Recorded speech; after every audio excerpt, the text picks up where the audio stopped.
জুবিনদাৰ লগত মোৰ খুব ফৰ্মেল ইণ্টাৰেকশ্যন আছিল আৰু A podcast which is different from all the other podcasts. জুবিনদাৰ আটাইতকৈ ভাল লগা বস্তুটো আছিল পডকাষ্ট বুলি ক'লে আজিকালি বহু কথাই মানুহৰ মনলৈ আহে মামে মানে সদায় কয় কম খাবা তেতিয়া বেছি খাবা তাৰ আৰু ইটো সিটো মিউজিচিয়ানৰ মাজত যিটো অলাগতিয়াল আমাৰ মানে জেলাচি এটা দেখিছোঁ মই বহুতে কেতিয়াবা পজিটিভ কেতিয়াবা নেগেটিভ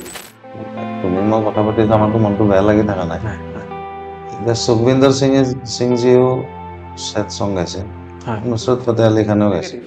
পডকাষ্টত কোৱা কথা বনজুৰিৰ দৰে বিয়পে যিমান সঁচা কথা ক'ম